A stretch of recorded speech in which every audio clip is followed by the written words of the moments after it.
حسین ستارہ ابو ہریرہ نبی کا پیارا ابو ہریرہ۔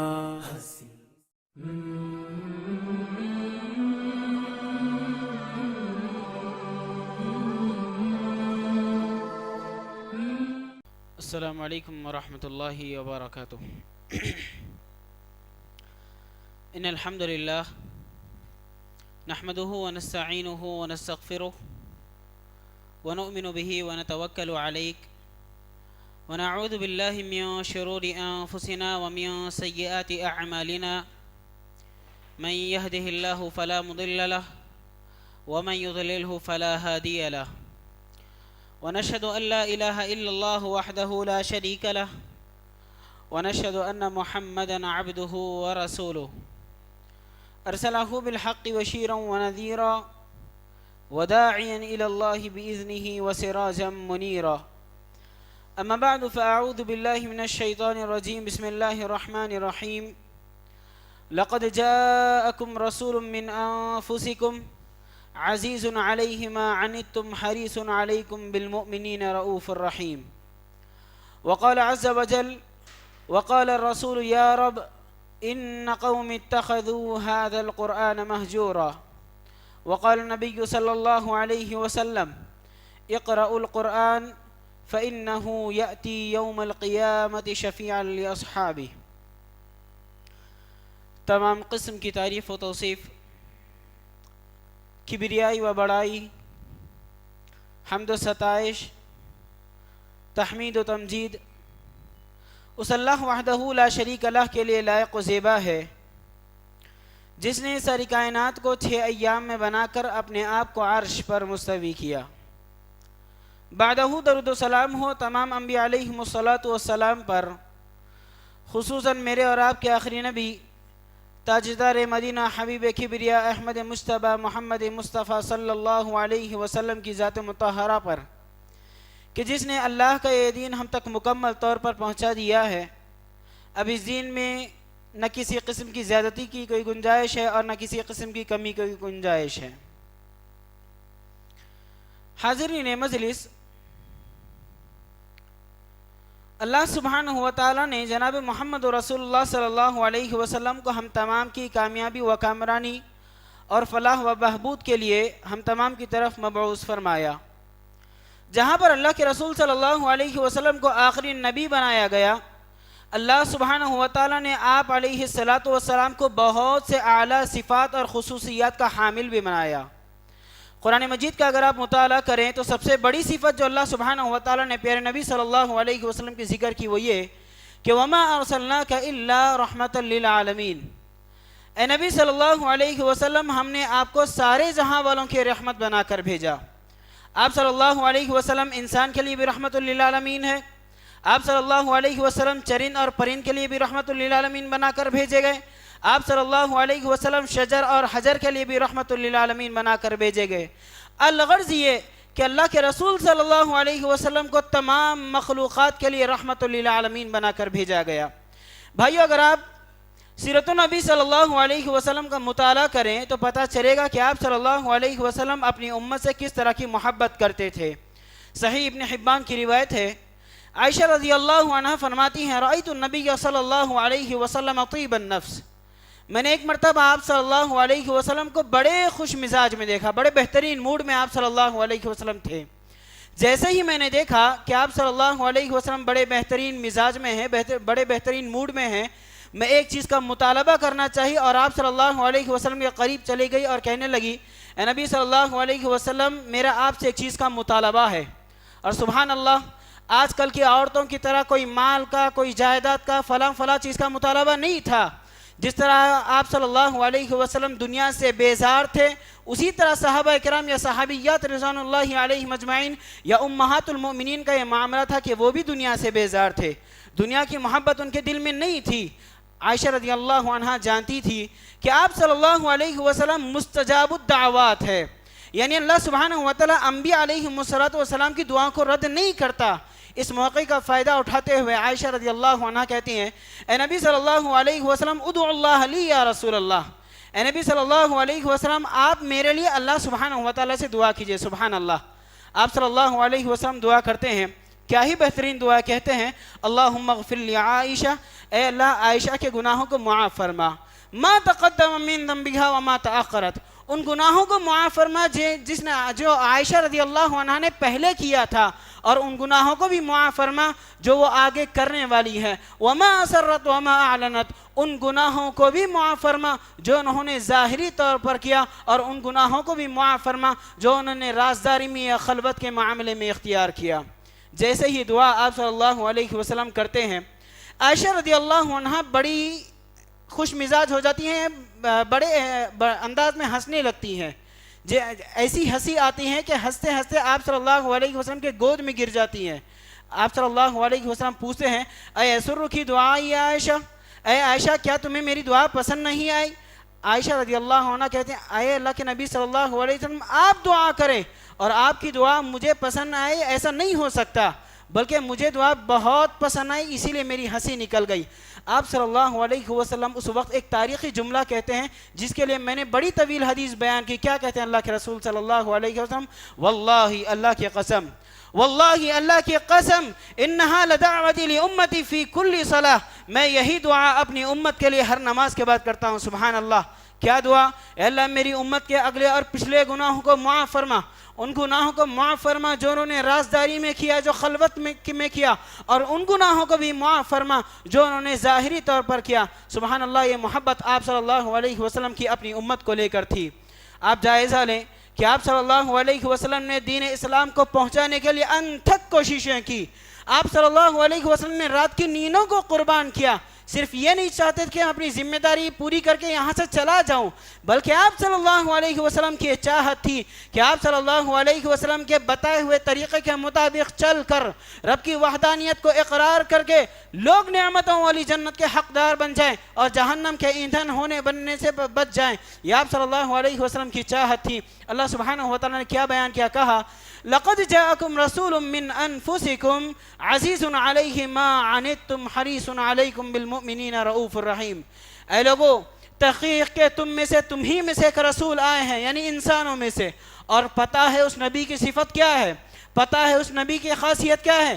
ما عنتم علیکم, اس نبی کی صفت یہ کہ تمہارا کسی تکلیف میں پڑ جانا اس کو تکلیف میں ڈال دیتا ہے, تمہارا کسی تکلیف کے اندر مبتلا ہو جانا اس نبی کو تکلیف پہنچتی ہے. یعنی اس نبی کے اوپر یہ بات بڑی گراں گزرتی ہے کہ اپنا امتی کسی تکلیف کے اندر پہنچ جائے. سبحان اللہ. یہ محبت آپ صلی اللہ علیہ وسلم کی اپنی امت سے تھی. اور ایک روایت سنن ابو داود کی ہے, آپ صلی اللہ علیہ وسلم فرماتے ہیں, ایما رجل من امتی سببته سبا او لعنته لعنه فانما انا من ولد آدم اغضبوا كما يغضبون. کیا فرماتے ہیں آپ صلی اللہ علیہ وسلم, اے لوگو, اگر کبھی میں نے غصے کی حالت میں تم میں سے کسی کو کچھ برا بھلا کہہ دوں یا تم میں سے کسی پر لعنت کر دوں غصے کی حالت میں آ کر, اغضبوا كما يغضبون فانما انا من ولد آدم, میں بھی اولاد آدم ہی میں سے ہوں, میں بھی انسان ہوں. اغضبوا كما يغضبون, مجھے بھی غصہ آتا ہے جس طرح لوگوں کو غصہ آتا ہے. اس کے بعد اللہ کے رسول صلی اللہ علیہ وسلم کہتے ہیں, کیا کہتے ہیں, اے اللہ, اگر میں کبھی کسی اپنی امتی کو برا بلا کہہ دیا ہوں غصے کی حالت میں آ کر, یا اس پر بلا وجہ لعنت کر دیا ہوں, تو اے اللہ اس لعنت کو یا اس برا بھلے لفظ کو اس بندے کے لیے یا میری امت کے لیے رحمت کا ذریعہ بنا دے. سبحان اللہ. یہ محبت تھی آپ صلی اللہ علیہ وسلم کی. بھائیو, جہاں پر میں نے اور آپ نے ان باتوں کو سنا, آپ کو ایسا لگ رہا ہوگا کہ میں موضوع سے ہٹ کر میری بات کر رہا ہوں. جہاں پر میں نے اور آپ نے ان باتوں کو سنا, آپ صلی اللہ علیہ وسلم کی اپنی امت سے محبت. اب اگر میں آپ سے سوال کروں یا کوئی ہم سے سوال کر لے, وہ نبی جو اپنی امت کے لیے ہر نماز کے بعد دعا کرتا ہو, اپنی امت کے لیے, اپنی امت کی بخشش کے لیے دعا کرتا ہو, کیا وہ نبی اپنی امت کے خلاف شکایت درج کرائے گا؟ یہ ناممکن سی بات ہے اگر میں اور آپ اپنی عقل کے ترازو پر تول کے دیکھیں. لیکن اللہ سبحانہ و تعالیٰ نے ایک مقدمہ درج کیا. اللہ کے رسول صلی اللہ علیہ وسلم ایک شکایت درج کرائیں گے, اور سوچئے اس گناہ کی کتنی سنگینی ہے, اس گناہ کی کتنی خطرناکی ہے, جس کے چلتے اللہ کے رسول صلی اللہ علیہ وسلم کو موقع ملے گا آپ اللہ سبحانہ و تعالیٰ کے سامنے شکایت کرنے کا. وہ کیا ہے؟ اللہ نے کہا, وقال الرسول یا رب ان قوم اتخذوا هذا القرآن مہجورا. روز قیامت آپ صلی اللہ علیہ وسلم رب کے سامنے کھڑے ہوں گے, کھڑے ہو کر یہ کہیں گے, یا رب, اے اللہ ان قوم اتخذوا هذا القرآن مہجورا، میری امت نے تیرے کلام کو چھوڑ رکھا۔ اللہ اکبر۔ چھوڑا بھی تو ہم نے کس کلام کو چھوڑا بھائیو؟ جس کلام کے بارے میں رب نے کہا قُلْ لَئِنِ اجْتَمَعَتِ الْإِنسُ وَالْجِنُّ عَلَىٰ أَن يَأْتُوا بِمِثْلِ هَٰذَا الْقُرْآنِ، اے نبی صلی اللہ علیہ وسلم آپ کہہ دیجئے اگر سارے کے سارے انسان ایک جگہ جمع ہو جائیں اور سارے کے سارے جنات ایک جگہ جمع ہو جائیں اور وہ مل کر ایک قرآن جیسی ایک کتاب لانا چاہے، لا یاتون بمثلہ، وہ کبھی بھی نہیں لا سکتے۔ سبحان اللہ۔ بھائیو چھوڑا بھی تو ہم نے کس کلام کو چھوڑا؟ جس کلام کے بارے میں رب نے کہا کہ لو انزلنا هذا القرآن على جبل لرأيته خاشعا متصدعا من خشیت اللہ، کہ اگر ہم اس کلام کو، اس قرآن مجید کو کسی پہاڑ پر نازل کر دیتے تو معاملہ کیا ہوتا؟ وہ پہاڑ اللہ کے خشیت سے لرز جاتا، چکنا چور ہو جاتا۔ موسیٰ علیہ السلام کا واقعہ آپ کو یاد ہوگا۔ موسیٰ علیہ السلام کہتے ہیں ربی ارینی انظر الیک، اللہ میں تجھے دیکھنا چاہتا ہوں۔ رب نے کہا لن ترانی، اے موسیٰ تم مجھے نہیں دیکھ سکتے۔ موسیٰ علیہ السلام کی خواہش تھی۔ اللہ نے کہا کہ اے موسیٰ اس پہاڑ کو دیکھو، فَإِنِ اسْتَقَرَّ مَكَانَهُ فَسَوْفَ تَرَانِي، اگر میری تجلی کے حصے کے بعد وہ اپنی جگہ پر ٹھہر گیا، فَسَوْفَ تَرَانِي، تم مجھے دیکھ سکتے۔ جیسے ہی اللہ سبحانہ وتعالی نے اپنی معمولی سی تجلی اس کے سامنے ظاہر کی، بالکل ہلکی سی تجلی ظاہر کی، پہاڑ کا کیا معاملہ ہوا؟ وہ پہاڑ چکنا چور ہو کر رہ گیا۔ یہی صفت اس کلام کی بھی ہے کہ اگر اس کلام کو کسی پہاڑ پر نازل کر دیا جاتا تو وہ کلام بھی ریزہ ریزہ ہو کر رہ جاتا۔ بھائیو اس کلام کو رب کائنات نے میری اور آپ کی ہدایت کے لیے نازل کیا تھا، کہا تھا کہ ہدی للمتقین، یہ متقیوں کے لیے ہدایت ہے۔ ہدی للمتقین، یہ متقیوں کے لیے ہدایت ہے، ان کی رہنمائی ہے، ان کے لیے خوشخبری ہے۔ کس بات کی خوشخبری ہے؟ ان کے لیے جنت کی خوشخبری ہے، رب کی رضامندی کی خوشخبری ہے۔ بھائیو چھوڑا بھی تو ہم نے اس کلام کو چھوڑا جس کے بارے میں رب نے چیلنج کیا، اگر چاہتے ہو لاؤ اس جیسی ایک صورت لا کر بتلا لو، نہیں لا سکتے۔ اگر تمہارے پاس ہمت ہے تو اس جیسی ایک صورت لا کر بتلا لو یا 10 آیتیں لا کر بتلا لو، اگر اتنا بھی نہیں کر سکتے تو ایک آیت ہی لا کر بتلا لو قرآن مجید جیسی، اگر تم سچے ہو۔ لیکن قیامت کی صبح تک بھی کوئی انسان اس طرح کی یا قرآن مجید کی ایک آیت کی طرح کوئی آیت نہیں لا سکتا۔ یہ قرآن مجید کی خاصیت ہے، یہ قرآن مجید کی فصاحت و بلاغت ہے۔ کیا معاملہ تھا؟ وَنُنَزِّلُ مِنَ الْقُرْآنِ مَا هُوَ شِفَاءٌ، ہم نے قرآن کو نازل کیا، کس بنا پر نازل کیا؟ وہ قرآن شفا ہے لوگوں کے لیے، وہ قرآن لوگوں کے لیے ہدایت کا راستہ ہے، وہ قرآن لوگوں کے لیے کامیابی کا راستہ ہے، وہ قرآن لوگوں کے لیے جہنم سے بچنے کا راستہ ہے۔ ہم نے اس کلام کو چھوڑا۔ بھائیو یہ حقیقت ہے کہ اگر کوئی اس کلام کو چھوڑ دے تو آپ صلی اللہ علیہ وسلم کا شکایت کرنا لازمی بات ہے اور ہونی بھی چاہیے۔ اب میں نے اور آپ نے قرآن مجید کو چھوڑا تو اگر ہم علماء کرام کی کتابوں کا مطالعہ کریں تو آپ کو پتہ چلے گا کہ ہم نے کئی اقسام سے قرآن مجید کو چھوڑا۔ امام ابن قیم رحمہ اللہ نے اپنی کتاب البدائل الفوائد کے اندر 5 چیزوں کو ذکر کیا۔ پہلی چیز جو ہم نے قرآن مجید کے متعلق چھوڑ دیا وہ یہ کہ الاستماع الیہ، ہم نے قرآن مجید کو سننا چھوڑ دیا۔ اللہ اکبر۔ اللہ سبحانہ وتعالی نے کیا فرمایا؟ وَإِذَا قُرِئَ الْقُرْآنُ، جب قرآن پڑھا جائے فَاسْتَمِعُوا، سنو اور غور سے سنو۔ کس بات کے لیے سنو؟ وَأَنصِتُوا، تاکہ سننے کے بعد اس سے نصیحت حاصل کرو۔ کس بنا پر؟ لَعَلَّكُمْ تُرْحَمُونَ، شاید کہ تم پر رحم کیا جائے۔ آج ہماری دعائیں ہیں اور ان دعاؤں کے بعد شکایت بھی ہوتی ہے کہ اللہم ارحمنا یا ارحم الراحمین، اے اللہ ہم پر رحم فرما۔ دعائیں کرتے ہیں پھر رب سے ہی شکایت کرتے ہیں، اے اللہ تو ہماری دعاؤں کو قبول نہیں کر رہا۔ ظالم حکمران کو لے کر یا ظلم کو لے کر یا کسی بھی معاملے کو لے کر جب ہم رب کے سامنے رحم کی دعا کرتے ہیں پھر بعد میں شکایت بھی ہوتی ہے، اے اللہ تو ہم پر رحم نہیں کر رہا۔ رحمت کب آئے گی؟ جب آپ سبب کو اختیار کریں گے۔ ہم نے قرآن مجید کو سنا ہی نہیں تو رحمت کیسے آئے گی ہم پر؟ معاملہ کیا ہوا؟ آپ صلی اللہ علیہ وسلم کا طریقہ ہوا کرتا تھا کہ عبداللہ ابن مسعود رضی اللہ عنہ سے آپ صلی اللہ علیہ وسلم کہتے کہ اے عبداللہ ابن مسعود تم تلاوت کرو میں سنوں گا، تم تلاوت کرو میں سنوں گا۔ یہ آپ صلی اللہ علیہ وسلم کی چاہت تھی۔ آج افسوس، صد افسوس، ہمارے فونوں کے اندر گانے موجود ہوتے ہیں، ہمارے فونوں کے اندر لغویات موجود ہوتے ہیں، ہمارے فونوں کے اندر گالی گلوچ موجود ہوتے ہیں۔ اور معاملہ یہ ہے نوجوانوں کا، وہ علماء کرام سے سوال کرتے ہیں تو بھی سوال کا انداز یہ دیکھیں کہ اے شیخ کیا ہم اپنے فون میں موسیقی کی موجودگی کے ساتھ قرآن مجید کو بھی رکھ سکتے ہیں؟ اللہ اکبر۔ امام ابن قیم رحمۃ اللہ علیہ کیا فرماتے ہیں؟ اللہ کی قسم ایک دل میں اگر قرآن کی محبت ہو تو موسیقی کی محبت پیدا ہو ہی نہیں سکتی، اور جس دل میں موسیقی کی محبت ہو، لغویات سے محبت ہو، فحش کاری کی چیزوں سے محبت ہو، کبھی بھی اس کے دل میں قرآن کی حقیقی محبت پیدا نہیں ہو سکتی۔ محبت کا مطلب یہ نہیں کہ آپ نے لیا اور چوم کر اس کے رکھ دیا، یہ محبت نہیں ہے۔ یہ تو غیر مسلم بھی اپنی کتاب کو کر لے گا۔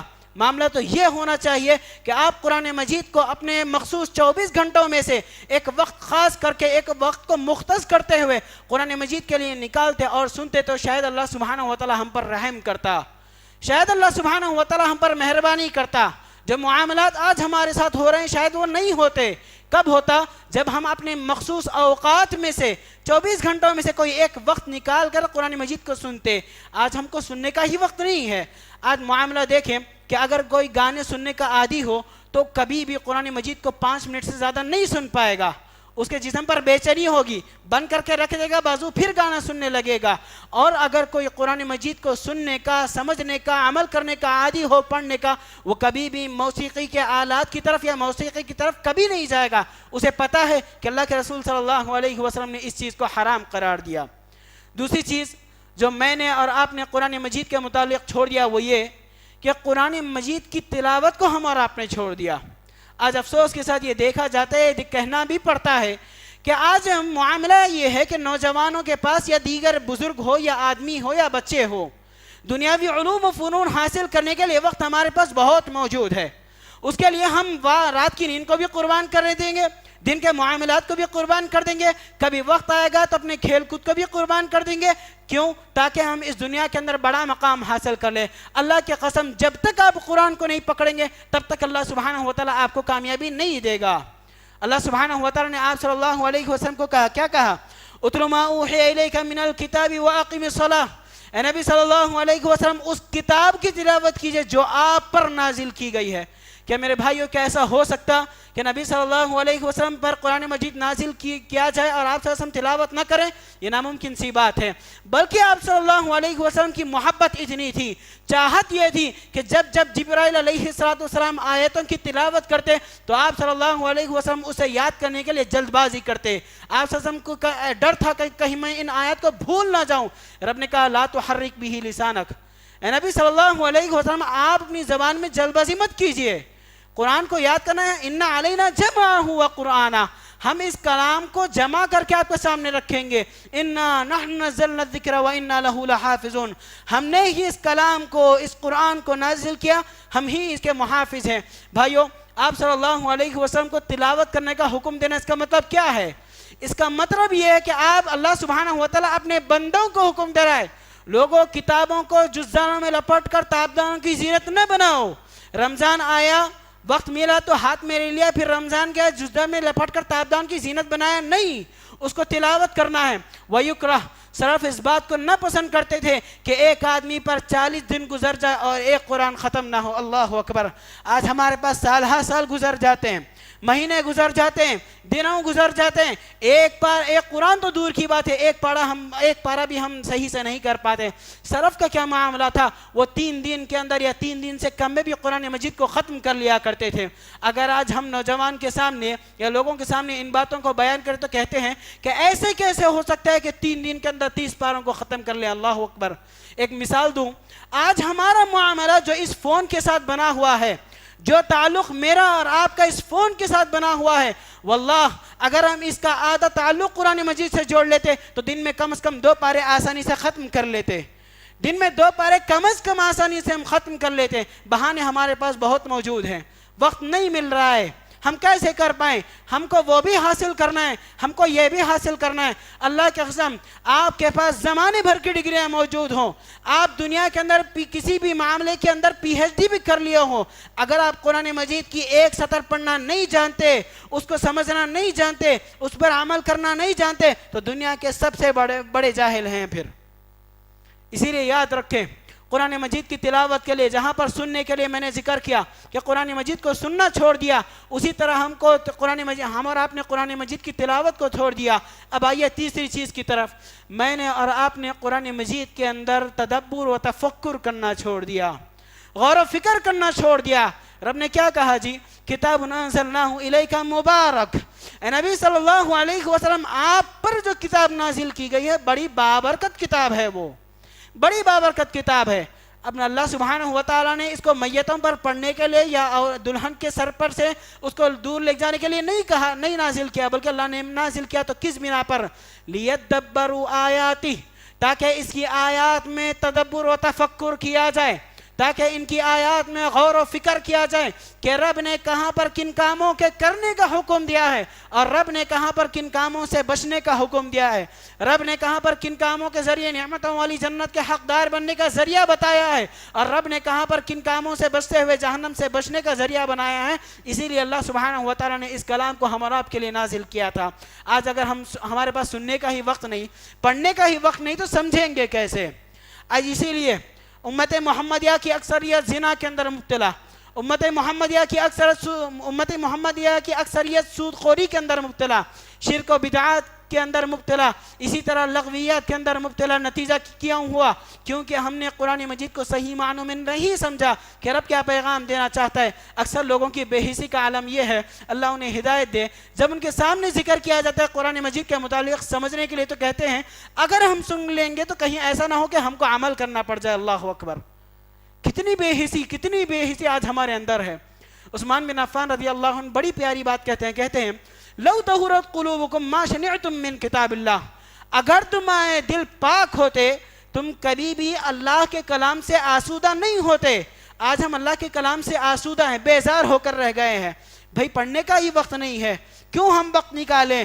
دنیا کے اندر بڑا مقام حاصل کرنا ہے، علوم و فنون کے اندر آگے بڑھنا ہے۔ بھائیو کتنا بھی بڑھ لو، رب کی نظر میں اس وقت تک تم کامیاب نہیں بن سکتے جب تک تم اس کلام کو نہ پکڑ لو، جب تک تم اس کلام کو نہ سمجھ لو، تب تک تم اس کلام کے اندر غور و فکر نہ کرو، تب تک تم رب کی نظر میں کامیابی والے نہیں بن سکتے۔ اب آئیے چوتھی چیز کی طرف جو ہے حضر القرآن کے متعلق، وہ یہ کہ ہم اور آپ نے قرآن مجید پر عمل کرنا چھوڑ دیا۔ اب پھر ابتدا سے آئیے، جب قرآن مجید پڑھنے کا وقت نہیں، جب قرآن مجید سمجھنے کا وقت نہیں، تو عمل کہاں سے کریں گے؟ اللہ نے کہا اقیموا الصلاۃ، نماز قائم کرو، مسجدیں ویران ہیں۔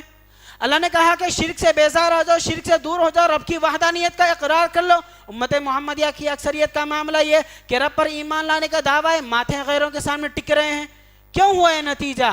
کہ قرآن مجید سے بیزاری جو میں نے اور آپ نے اختیار کی یا امت محمدیہ کی اکثریت نے اختیار کی، اس کا نتیجہ یہ ہوا کہ وہ بے راہ روی کا شکار بن کر رہ گئی ہے۔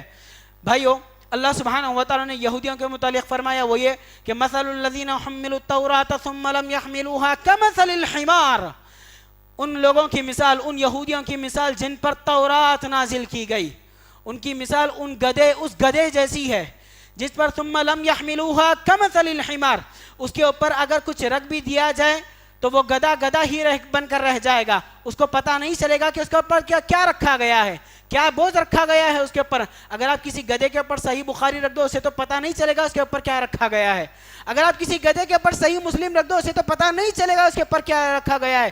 کمثل الحمار، اگر اس کو عام نے کہ ثم لم یحملوها یعنی ثم لم یعملوا بها، قرآن کے آنے کے بعد، اس کو پڑھنے کے بعد، اس کو سمجھنے کے بعد اگر کوئی آدمی عمل نہیں کرتا، کمثل الحمار، گدھے کی مانند وہ بن کر رہ جائے گا، جیسے کہ اللہ سبحانہ وتعالیٰ نے یہودیوں کے متعلق فرمایا کہ ان کے اوپر تورات تو نازل کی گئی تھی لیکن انہوں نے ثم لم یحملوا بها، تورات کو نہ اٹھایا، مطلب کیا تھا؟ اس پر عمل نہ کیا۔ اللہ نے کہا کمثل الحمار، وہ گدھوں کی مانند ہے۔ اللہ اکبر!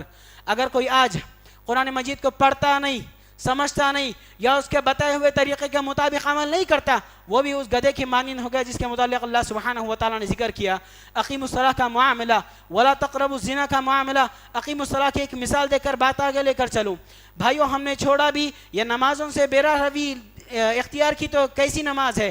لو ان نہرا بباب احدکم، اللہ کے رسول صلی اللہ علیہ وسلم فرماتے ہیں کہ اگر تم میں سے کسی کے گھر کے نیچے سے ایک نہر جاتی ہو، یغتسل فیہ کل یوم خمس، آپ صلی اللہ علیہ وسلم بڑی پیاری مثال بیان فرمائے وہ یہ کہ یغتسل فیہ کل یوم خمس، اگر کسی کے گھر کے نیچے سے نہر جاتی ہو اور وہ آدمی اس نہر کے دن میں 5 مرتبہ غسل کرے، آپ صلی اللہ علیہ وسلم فرماتے ہیں اے صحابہ هل یبقى درنہ شیء، کیا ایسے آدمی کے جسم پر کسی بھی طرح کا کوئی میل اور کچیل باقی رہے گا؟ صحابہ کرام رضوان اللہ علیہم اجمعین نے کہا قالوا لا يبقى درنه شيء. اے نبی صلی اللہ علیہ وسلم وہ آدمی بالکل صاف و شفاف ہوگا، میل و کچل سے پاک ہوگا. اللہ کے رسول صلی اللہ علیہ وسلم فرماتے ہیں فَذَلِكَ مِثْلُ الصَّلَوَاتِ الْخَمْسِ الَّذِي يَمْحُو اللَّهُ بِهِنَّ الْخَطَايَا. بس یہی مثال ہے 5 وقت کی نمازوں کی حفاظت کی.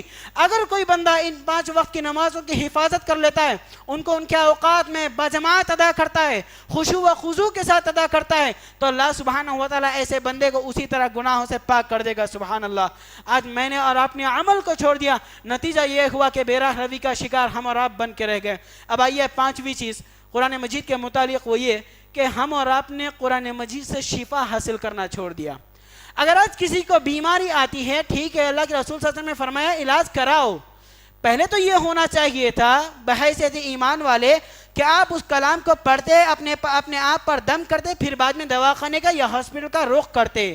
لیکن آج ہمارا پورا توکل، پورا بھروسہ ادویات پر بھر پڑا ہوا ہے کہ میں یہ دوا لوں گا تو ہی مجھے شفا ملے گی. نعوذ باللہ من ذالک. کبھی سورہ فاتحہ کو پڑھ لیا کرتے، رب نے سورہ فاتحہ کو سورہ شفا بھی کہا. اگر آپ پڑھ کے دم کر لیتے تو اللہ سبحانہ وتعالی اس کلام کی فضیلت کے چلتے یا اس کلام کی اہمیت کے چلتے آپ کو شفا دے دیتا. لیکن ہمارا آپ کا نتیجہ یہ ہوا کہ ہمارا آپ نے قرآن مجید سے صحیح معنوں میں شفا حاصل نہیں کی. نتیجہ یہ کہ ڈائریکٹ دواخانوں کا رخ میں اور آپ کر بیٹھے. 6ویں چیز جو قرآن مجید کے متعلق میں نے اور آپ نے چھوڑ دیا وہ یہ کہ میں نے اور آپ نے یا ہم اور آپ نے قرآن مجید کی دعوت و تبلیغ کو چھوڑ دیا. اب اگر کوئی بندہ قرآن مجید کو سنتا بھی ہے، سمجھتا بھی ہے، عمل بھی کر لیتا ہے، لیکن اللہ سبحانہ وتعالی جو ذمہ داری ہم پر ڈالی ہے وہ یہ کہ کنتم خیر امت اخرجت للناس، تم ایک بہترین امت ہو، اخرجت للناس، جو لوگوں کے لیے نکالی گئی ہو. کیوں نکالی گئی ہو؟ اپنے پیٹوں کو بھرنے کے لیے نہیں. تأمرون بالمعروف، تاکہ تم لوگوں کو اچھائی کا حکم دو، وتنہون عن المنکر، اور برائی سے روکو. اسی لیے تم پر اللہ سبحانہ وتعالی نے ذمہ داری ڈالی ہے. اگر آج ہم کہیں ملازمت کریں تو ہمیں اس بات کا ڈر ہوتا ہے کہ کہیں میں کوئی کام ایسا نہ کر دوں جس کے چلتے میرا باس مجھ پر غصہ نہ کر بیٹھے. پھر میری اور آپ کی بے حسی کا عالم یہ کہ رب نے جو دعوت و تبلیغ کی ذمہ داری امت محمدیہ کے ہر فرد پر ڈالی ہے، اس سے میں اور آپ بے راہ روی کا شکار کر بیٹھے. چند لوگ ہیں جو اس میدان میں آگے بڑھے ہیں، اللہ ان کے عمل کو قبول کرے، اللہ ان کی کوششوں کو، ان کی محنتوں کو قبول کرے. لیکن جو میں اور آپ یہ سمجھ بیٹھیں گے یہ صرف علماء کا کام یا صرف ان کا کام یا ان کا کام، ہمارا کام صرف سننا ہے اور عمل کرنا نہیں ہے، تو یہ ہمارا آپ کی نادانی ہے، یہ ہمارا آپ کی بے وقوفی ہے. اللہ سبحانہ وتعالی نے ذمہ داری ڈالی ہے، اگر ہم اس ذمہ داری کو پورا نہیں کریں گے، جس طرح ایک باس، ایک مالک ہم سے سوال کرے گا اگر ہم سے کسی بھی طرح کی کوئی غلطی ہو جائے، اسی طرح رب نے بھی ہم سے سوال کرنا ہے کہ تم نے دعوت و تبلیغ کیوں نہیں کی؟ تم نمازی تھے تو تمہارا باپ نمازی کیوں نہیں تھا؟ تم نمازی تھے تمہارا گھرانہ نمازی کیوں نہیں تھا؟ تم دیندار تھے تمہارا گھرانہ دیندار کیوں نہیں تھا؟ پہلے اپنے آپ کو سنوارنا ہے، پھر اپنے گھر والوں کو سنوارنا ہے. قوا انفسکم واہلیکم نارا، اپنے آپ کو جہنم کی آگ سے بچانا ہے، پھر اپنے گھر والوں کو جہنم کی آگ سے بچانا ہے. اس کے بعد اپنے معاشرے کی طرف رخ کرنا ہے تاکہ معاشرے میں جو برائیاں اٹھی پڑی ہیں، جو فتنے اٹھے پڑے ہیں، ان کو روکنا ہے، ان کو ختم کرنا ہے، ان سے لوگوں کو بچانے کے لیے ترکیبیں نکالنا ہے. بھائیو، یہ چیزیں ہیں جہاں پر اللہ کے رسول صلی اللہ علیہ وسلم کو موقع ملے گا کہ کل اللہ کے رسول صلی اللہ علیہ وسلم شکایت کریں. اور بہت سی چیزیں ہیں، علماء کرام نے ان چیزوں کو ذکر کیا. اب مختصر میں بات ذکر کرتا چلوں. معاملہ یہ ہونا چاہے ایمان والوں کا کہ اللہ سبحانہ وتعالی نے کہا انما المؤمنون الذین اذا ذکر اللہ وجلت قلوبهم، کہ مومن کون ہے، ایمان والوں کی صفات کیا ہے. اللہ سبحانہ وتعالی ذکر کرتا ہے کہ مومن وہ ہیں اذا ذکر اللہ، جب ان کے سامنے اللہ کا ذکر کیا جائے، وجلت قلوبهم، ان کے دل ڈر جاتے ہیں، خوف ان کے دلوں کے اندر پیدا ہو جاتا ہے. وَإِذَا تُلِيَتْ عَلَيْهِمْ آيَاتُهُ زَادَتْهُمْ إِيمَانًا، اور جب ان کے سامنے رب کا کلام پڑھ کر سنایا جاتا ہے، رب کی آیت ان کے سامنے تلاوت کی جاتی ہے، معاملہ کیا ہے کہ ایمان والے کا زادتہم ایمانا، ان کے ایمان کے اندر زیادتی ہو جاتی ہے. آج ہم میں سے اکثریت کا معاملہ یہ کہ سورہ فاتحہ کا ہی ترجمہ نہیں معلوم. ایک چیز معلوم، امام ولضالین کہے آمین کہنا معلوم، سورہ فاتحہ کا ترجمہ نہیں معلوم. اتنی بے حسی کیوں میرے بھائی؟ دنیاوی علوم و فنون کو حاصل کرنے کے لیے ایسی انگریزی ہم اور آپ آج بول رہے ہیں کہ انگریز بھی ہم سے شرما جائے. لیکن عربی کا معاملہ سیکھنے سے یا اسے آسودہ میں اور آپ اتنا ہو گئے ہیں کہ اگر کسی سے کہہ بھی دیا جائے کہ بھائی عربی سیکھ لو تاکہ قرآن مجید کو سمجھنے میں آسانی ہو، تو کہتا پھرتا کہ بڑی مشکل زبان ہے، بڑی مشکل زبان ہے، قرآن کو سمجھنے کے لیے وقت نکالو، بڑا مشکل ترجمہ اس کا ہے، جبکہ رب نے کہا کہ وَلَقَدْ يَسَّرْنَا الْقُرْآنَ لِلذِّكْرِ فَهَلْ مِن مُدَّكِرٍ، ہم نے اس قرآن کو لوگوں کے لیے آسان بنا دیا، ہے کوئی نصیحت حاصل کرنے والا، ہے کوئی نصیحت حاصل کرنے والا، ہے کوئی اسے سمجھنے والا، ہے کوئی اسے اپنی شب و روز کا حصہ بنانے والا، ہے کوئی اس کے احکامات کے مطابق زندگی گزارنے والا، ہے کوئی اس کے احکامات کے مطابق زندگی گزار کر نعمتوں والی جنت کا حقدار بننے والا؟ اللہ سبحانہ و تعالیٰ سوال کر رہا ہے، این انتم، کہاں بھٹک رہے ہیں ہم لوگ کہاں بھٹک رہے ہیں؟ فَأَيْنَ تَذْهَبُونَ، کہاں ہم جا رہے ہیں؟ دنیا کی طرف جا رہے ہیں، اس کلام کو چھوڑ کر، اس کلام کو چھوڑ کر دنیاوی علوم و فنون حاصل کرنے کے لیے بھاگ رہے ہیں۔ یاد رکھو، جب تک اس کلام کو نہ پکڑو گے، جب تک اس کلام کے بتائے ہوئے احکامات کے مطابق عمل نہ کرو گے، تب تک رب آپ کو کامیابی نہیں دے گا، تب تک رب آپ کو خلافت نہیں دے گا۔ ایک مثال دے کر اپنی بات ختم کرتا ہوں۔ اللہ سبحانہ و تعالیٰ نے کہا کہ آج ہمارے درمیان اکثر لوگوں کا معاملہ یہ کہ بھئی ہمارے پاس خلافت نہیں ہے، خلافت ہوتی تو ایسا کر دیتے، خلافت ہوتی تو ہم حکومت کر کے ایسے ایسے تراکیب نکالتے جہاں پر فتنوں کو دبا دیا جاتا۔ اللہ سبحانہ و تعالیٰ نے کیا کہا؟ وعد اللہ الذین آمنوا وعملوا الصالحات، وعدہ ہے ایمان لانے والوں کے لیے اور عمل صالح کرنے والوں کے لیے۔ کس بات کا وعدہ رب کر رہا ہے؟ وہ یہ کہ لَيَسْتَخْلِفَنَّهُمْ فِي الْأَرْضِ، رب تمہیں زمین کے اندر خلافت عطا کرے گا۔ شرط یہ ہے کہ تم کو ایمان لانا ہوگا، شرط یہ ہے کہ تم کو عمل صالح کرنا ہوگا۔ ایمان کب ہوگا؟ جب اس کلام پر مکمل طور پر ایمان لائیں گے۔ عمل صالح کب ہوگا؟ جب اس کلام کو مضبوطی سے تھام لیں گے، تب میں اور آپ رب کی نظر میں کامیاب بن جائیں گے۔ رب نے کن کاموں کے کرنے کا حکم دیا، ان کاموں کو کر لیں تو رب کی نظر میں کامیابی کا حق میں نے اور آپ نے ادا کر لیا اور نعمتوں والی جنت کے حقدار بھی بن گئے۔ لیکن اگر میں اور آپ اس کلام کو چھوڑ کر کامیابی حاصل کرنا چاہتے ہیں، یا میں اور آپ یہ چاہتے ہیں اس کلام کو چھوڑ کر رب ہمیں مقام عطا کرے، رب ہمیں رتبہ عطا کرے، رب ہمیں عزت دے، یاد رکھو اللہ عمر بن خطاب رضی اللہ عنہ فرماتے ہیں نحن قوم اعزنا اللہ بالاسلام، ہم وہ قوم ہے جسے رب کائنات نے اسلام کے ذریعے ہمیں عزت عطا کی۔ فَإِنِ ابْتَغَيْنَا الْعِزَّةَ، اگر ہم عزت کو کسی اور طریقے سے تلاش کرتے تو اللہ سبحانہ و تعالی ہم کو ذلیل کر کے رکھ دیتا۔ بھائیو، مسلمان جب مسلمان آپ اسلامی تعلیمات کے آنے سے پہلے اگر میں آپ جائزہ لیں تو مسلمان دبے پڑے تھے، جب اسلام تھا ہی نہیں، جب لوگ گھٹنوں کے بل پڑے تھے۔ لیکن جیسے ہی اسلام آیا، آپ صلی اللہ علیہ وسلم کی تعلیمات پر عمل پیرا ہونا شروع ہوا، لوگ اس کلام کو اپنی زندگی کا حصہ بنا لیے، لوگوں نے اس کلام کو اپنی شب و روز کا معاملہ بنا کر اس پر عمل کرنا سمجھنا شروع کر دیا۔ رب نے ان کو فتح حاصل کی اور چند مہینوں کے اندر یا چند سالوں کے اندر مسلمانوں کی حکومت آ کر رہ گئی۔ معاملہ کیا تھا؟ نتیجہ کیا تھا؟ سبب کیا تھا؟ انہوں نے قرآن مجید کو سننا بھی تھا، انہوں نے قرآن مجید کو پڑھنا بھی تھا، انہوں نے قرآن مجید کو سمجھنا بھی تھا اور عمل کرنا بھی تھا۔ نتیجہ یہ ہوا کہ اللہ سبحانہ و تعالیٰ نے ان کو کامیابیاں عطا کی، اللہ سبحانہ و تعالیٰ نے انہیں بلندیاں عطا کی۔ آج میں اور آپ بھی مسلمان ہیں، ہم اور آپ کا بھی دعویٰ ہے کہ لا الہ الا اللہ محمد رسول اللہ، نہیں ہے کوئی معبود برحق مگر اللہ کے، اور محمد صلی اللہ علیہ وسلم اللہ کے رسول ہیں، پھر بھی میں اور آپ ذلیل الرسوا کا شکار بن کر رہ گئے۔ بھائیو، یاد رکھو، اس کلام کو پکڑ لو، رب کامیابی عطا کرے گا انشاءاللہ۔ اس کلام کو پکڑو، رب آپ کو عزتیں دے گا۔ اس کلام کو پکڑ لو، رب آپ کو خلافت عطا کرے گا۔ اس کلام کو پکڑ لو، رب آپ کو بلندیاں عطا کرے گا۔ اس کلام کو چھوڑ دو گے تو ذلت بھی آئے گی، اس کلام کو چھوڑ دو گے تو نقصان بھی ہوگا، اس کلام کو چھوڑ دو گے تو ایمان کے اندر کمی بھی ہوگی، اس کلام کو چھوڑ دو گے تو نقصانات بھی زیادہ ہوں گے۔ الا من اتى اللہ بقلب سلیم، قیامت کے دن کون کامیاب ہوگا؟ الا من اتى اللہ بقلب سلیم، جو قلب سلیم لے کر رب کے پاس آئے۔ آج ہمارے دلوں کے اندر منافقت، آج ہمارے دلوں کے اندر بغض و عداوت، آج ہمارے دلوں کے اندر منافقت اتنی بھر چکی، کینہ کپٹ اتنا ہے کہ ہم قرآن سے آسودہ ہیں۔ جب تک میں اور آپ اپنے دلوں کو پاک کرنے کے لیے کوشش نہیں کریں گے، یہ وہ کلام تھا جو لوگوں کے بنجر دلوں کو تر و تازہ کر دے، یہ وہ کلام تھا جو لوگوں کو تاریکیوں سے نکال کر رب کی وحدانیت کی طرف لائے، جو لوگوں کو نور کی طرف لائے۔ اگر اس کلام کو چھوڑ کر کامیابی کی کوشش یا کامیابی کی تمنا کر کر ہم امید لگا کر بیٹھ جائیں گے تو یہ بے وقوفی کے علاوہ کوئی اور بات نہ ہوگی۔ آخر میں اللہ سبحانہ و تعالیٰ سے دعا گو ہوں، الہ العالمین مجھ کہنے والے کو اور آپ سننے والوں کو قرآن مجید سننے کا موقع، قرآن مجید سننے کے لیے خاص موقع عنایت فرما، قرآن مجید پر عمل پیرا ہونے کی توفیق عطا فرما، قرآن مجید کو سننے کے لیے خاص وقت نکالنے کی توفیق عطا فرما، اس کو سمجھنے کی توفیق عطا فرما، اس پر عمل پیرا ہونے کی توفیق عطا فرما، قرآن مجید کی تعلیمات کو دوسروں تک پہنچانے کی توفیق عطا فرما، میں اس مسجد کے ذمہ داران کا بے حد ممنون و مشکور ہوں جنہوں نے مجھے اس قابل سمجھا کہ میں آپ کے سامنے بیٹھ کر کچھ باتیں کہہ پاؤں.